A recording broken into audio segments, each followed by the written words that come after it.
We're going to be talking about current events, and you're going to be responsible for one current event. So this video is going to walk you through it because we're not going to be dealing with this in class. Number one, you'll get your dates at the end of the presentation, but you're going to find a U.S. political current event. Now, it could be something about sports, but it's the government's involvement in sports, mainly the federal government, the U.S. government. It could be the U.S. government with the state or local government, but it has to be federal because that's kind of our focus for it.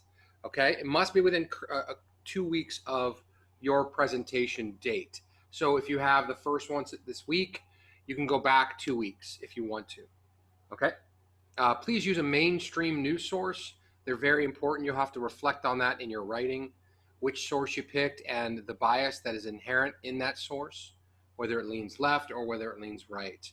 So you're going to create a Google Doc, and I chose this one a few years ago when this started. Trump cancels the military parade because he wanted to have the parade in D.C., but the cost, was over $25 million to have that.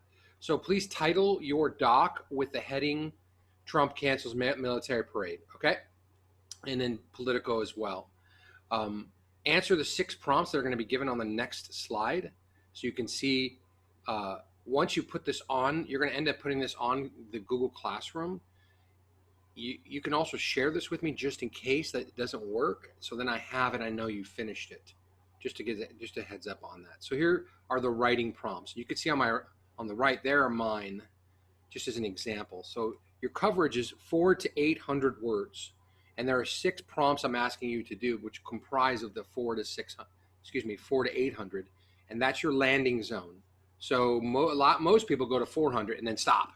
I want to do the minimum, but a lot of you guys like to write and elaborate. So I've given you a landing zone of an extra 400 words, which is like maybe a page and a half. So number 1, summarize the article. Do not copy the news event. Please explain it in your own words. I would probably get this to 100 words. You've learned about it, you've read it, now you can go ahead and recite it in a summary. Number 2, how does it relate to what we're learning in class? Try to pick out the content in our class. This is in unit 1, 2, 3, 4, 5, and so on. This is the topic. We haven't covered it yet, but it's talking about maybe President Trump's executive power. So that would be unit 4, the presidency. So you would do something like that to reflect on your knowledge. You use the syllabus and the unit readings that I gave you to help you out. Number 3, express your opinion about the article. You're going to now give your opinion without using first person. This is where a lot of people lose these points. If you write I believe, you will lose, I think it's 3 points. You get a 17 out of 20 on it, which you don't want to get. So please make sure you write historically. Then number 4, the 4th paragraph, discuss the social media coverage on the topic, especially if it's Trump's tweets.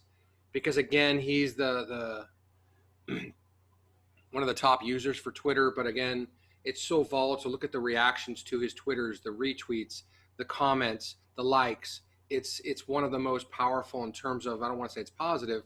It could be either positive or negative depending on who you are, but it's out there where he gets a lot of reaction to them. Then you're going to create 3 questions, critical thinking questions, covering your student, your topic, allowing students to answer those questions or elicit a deeper response, except for, do you agree with Trump's military parade? No.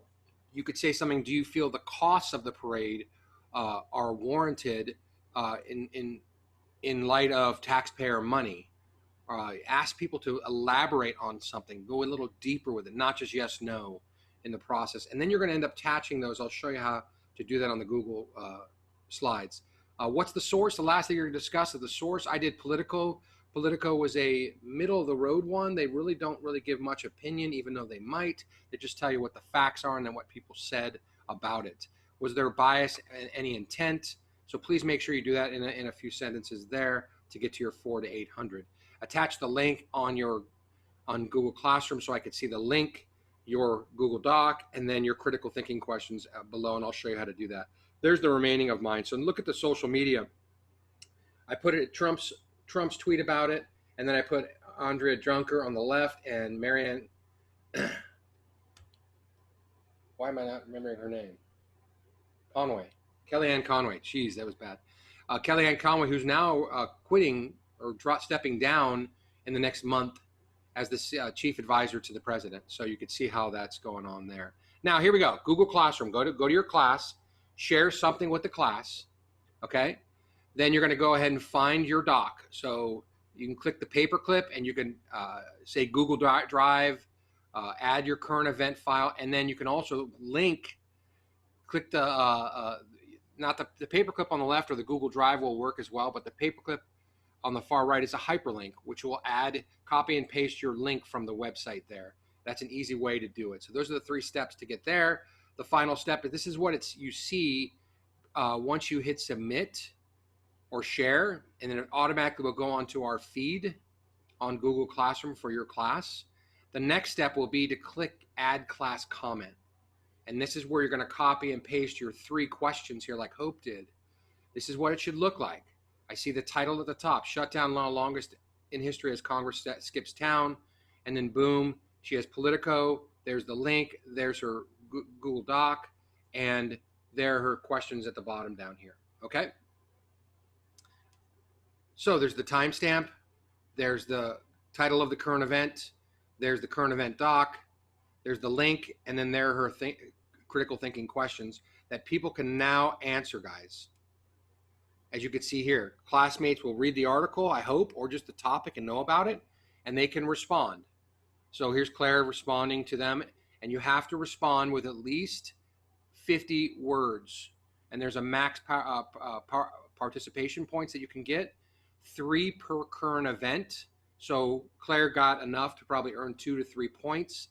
And you can only get 10 online discussion current events for the quarter, okay? 10 total. All right, I will have a rubric here. I'll use this rubric, which is going to be at the bottom of your handout to use. I'm not going to fill this out most likely. I will put your grade on your Google Doc and then return it to you for it, okay? If you were in class, you would turn it into a folder, but we're not in class right now, so later on you could do that. We're not going to get to that point.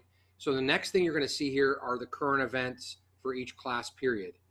So notice this is first period. Those are the dates. So the first person to go is Lauren. As you can see, I've gone the top 3, and then I went down, and then you got September 8th, September 9th, and then I went down to the bottom of the alphabet, and I kind of went back and forth instead of just picking always A's to Z's. And the middle of the people, they're going to go last. You can see some of those that might go second quarter, not first quarter. So look, there are some adjustments. I want to make sure you understand this. If your date falls on a test day, you do not have to do the current event, but make sure you let me know. If it's a holiday, if there are absences, and everything is due by midnight of the day of your current event, and you can't have the same article as the prior student. So here are the rest of the classes. And again, pause it so you can see what date you're at.